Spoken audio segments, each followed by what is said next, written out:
Hi, this is Marissa. Marissa, this is Gary Vaynerchuk, and you're on the Ask Gary V show with Clay Shannon. Hi, Clay. Hi, Gary. How are you? Tremendous. We're doing good. How are you? Doing well. I actually was watching, and I just exited out of the show, so it wouldn't be distracting, like I'm on the phone and watching at the same time. I appreciate it. Can I ask you a very important question, Marissa? Absolutely. Are you in for a case of Captain Clay's Super Juice? Yes, I saw someone was trying to potentially buy a domain name. Oh, no, it's been bought and sold. One. Quick flip, $13 acquisition, yes. $5,000 transaction. That's how you do it, kids. That's entrepreneurship. Marissa, what's your question, and what do you do in the wine business? Yeah, so I'm 24. I'm a third-generation winemaker, and I studied winemaking at Cornell University. And when I was 19, I started my capstone project as a wine label, just for fun. It's called Redhead Wine, and after entering it in a few business plan competitions, I realized it could be something special. And after working full-time for a large privately owned winery for about a year and a half in California, I decided to go all in, brought my ship to the shore, and now I'm doing Redhead Wine full-time. Good for you. What's your question? Yeah, so recently I brought Redhead to market in a few major retailers like Walmart and Kroger, and I'm wondering how I can stay innovative in the market while not having a multi-million-dollar budget like other people in my competition. Sure. So Clay shouldn't answer this because he's not been able to get any of his wines at big accounts. So I'll jump in here and help you out. This is Gary's show. Sorry. No, Clay, go ahead. Knock yourself out. No, I've got some thoughts, but I'm joking a little bit.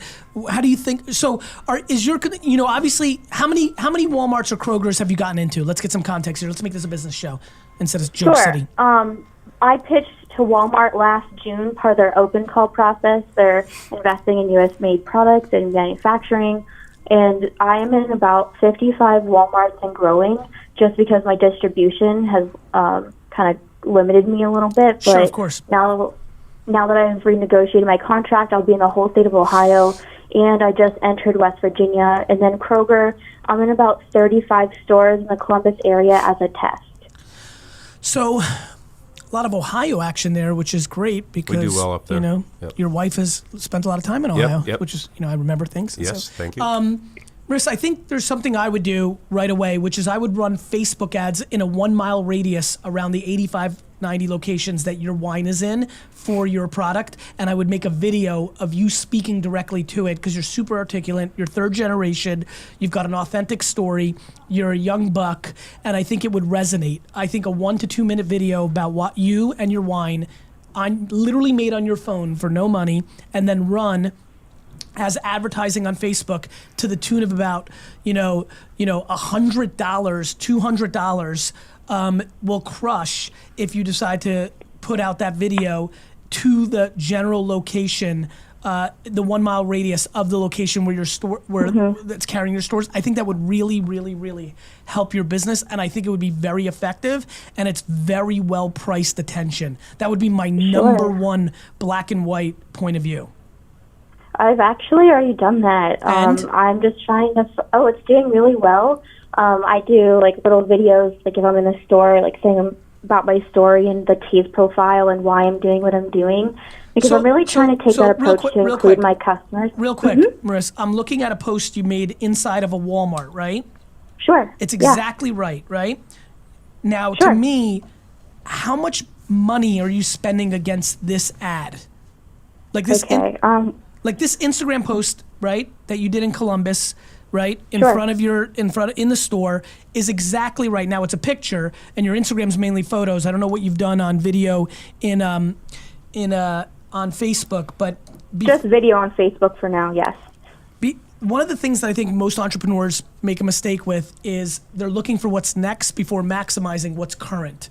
I'm a little concerned that we're glossing over something that I think really, really works because I've done it time and time again in a Walmart Albertsons environment. Flat out, how much money are you spending on marketing this year? And it might be zero. How much are you spending? Depending on the post, between $20 and $50, just because I'm reinvesting all my organic profits. I haven't raised any money to back the business yet, so I'm trying to stay in my lane, make sure that the ad is working properly. I don't want to blow 100. I get it. Smart, super smart. Have you had any ad work? Yes, definitely. Lots of ads have worked. I'm just trying to think, just as someone that's passionate about what I'm doing, I'm trying to use some of the advice I've learned from your Instagram and your shows and doing these low-cost marketing strategies, but I just want to make sure I'm doing everything to the best of my ability because, patience is super important, but, when you're selling wine to global conglomerates such as those stores or others, they're maybe not so patient. So they're not patient. They're not patient at all. You're micro. You've got to be macro patient when running a business, but micro speed. Walmart and Albertsons doesn't care about your mission. If they don't see the sell through in those locations, they're going to kick you out, and you're not going to get national distribution. Exactly. And you know that. So here's what I would say. I love everything that's coming out of your mouth. I like the quick glance I made on Instagram. I think you've got a lot of things going for you. I'm going to give you a couple pieces of advice. Facebook ads and Instagram ads, you need to pound more. And number 2, influencer marketing. People want free wine. I would DM the fuck out of influencers in Columbus. Like, think about Ohio State kids that didn't go to the league, that graduated, that are probably still in the Columbus area, that probably have 15,000 followers, but didn't make it to the league and would be thrilled to get $150 and a free bottle of the wine to take a photo with you, and now you've got all those Ohio State fans, being aware of your product. To me, it's very simple. You've got the right religion of like trying to maximize things that are low cost, high reward. The only 2 things that I think you should focus on are Facebook ads and influencer marketing on Instagram. That's my 2 cents. Clay, do you have anything to add? More of a personal note. Dollars and cents, marketing, all that. I don't know. I mean, it seems like the more you spend, the more you spend.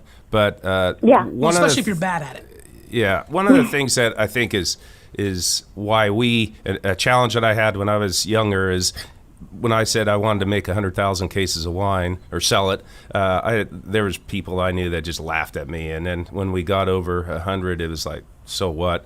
And then 150 and then 200. But you have to be tireless. And one of the things I do that I think is the most important is I embrace when somebody tells me no. It just turns me on because and you know why? Because you got to get ready for all the no's you're going to get. No, they don't want your wine. No meeting, no callback. I just love them. Because you know why? Because I know that I'll never have to deal with that again. Just one. You're only going to get so many no's in your life, right?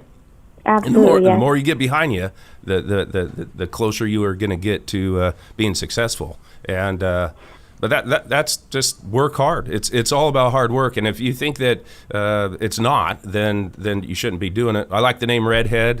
My thank you. Oldest daughter Audrey is a redhead, and hopefully, are you the one that has red hair? She does. Okay. And yes, sir. That usually our winemaker, Joy Merrill's redhead. I used to be red hair, if you can see me right now. Maybe you are, but it's not red anymore because I got in the wine business. And so... And you also got old, Clay.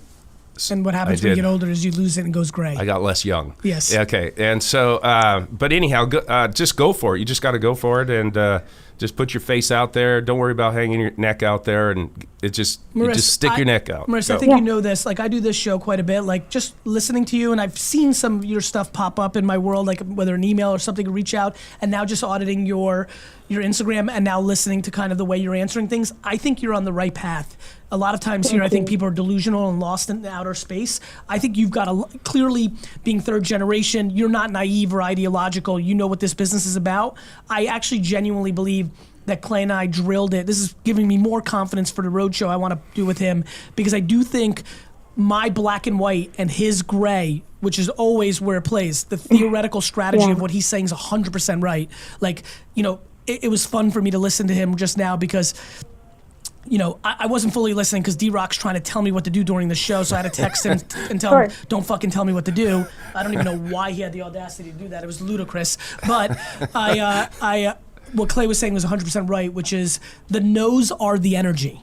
Like there's nothing better. Like to me, when I think about Clay's life of like when he goes and hits the streets, even at this place where he's built a humongous business, I know that he works the markets himself at times, not all the time. When he walks into a liquor store and you've got a schlemiel liquor store owner telling you some bullshit and coming up with a bullshit answer to why they don't want to buy your product, for you to have the humility to eat that shit in your day-to-day, really is the gear of a winner. I mean, I do it every day. I'm like living my life. I have a lot of reasons to not get the no's that I'm getting, but if you've lost your humility, you've lost. And I think that, I agree. And I think that, it's easier to have at 24 after you get some success and a couple gray hairs. It's harder. And I think the people that can hold on to the humility long enough, Walmart and Albertsons and the market owes you shit. And I can tell that you understand that. Just triple down on influencer marketing and Facebook ads, because those 85 store tests are unbelievably important to you right now. Okay. Like you should literally go to like sit outside the parking lots of all these stores. Like it might not be crazy for you to just hang out in Columbus, Ohio and go from store to store and spend 1 hour in the parking lot and be like, hey, what, you going into Walmart? Like, want to buy some Redhead? I mean, like whatever it takes.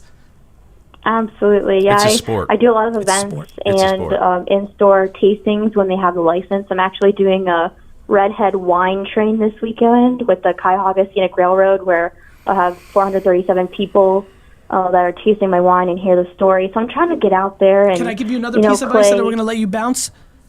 Sure. If you do not DM every single famous Redhead, I will never talk to you again. Okay, I will get on that. Hit up Carrot Head, hit up Jim Courier. Give me some more here, guys. Conan O'Brien. Like you need to hit Sam Darnold. Is Sam Darnold a redhead? I think so. I think he's more strawberry blonde. But anyway. Me? Clay, if you don't, I got a little bit of red hair left. Clay, do you on your I'll chest? show you later. Okay, awesome. Maris, thank you. See ya. All right.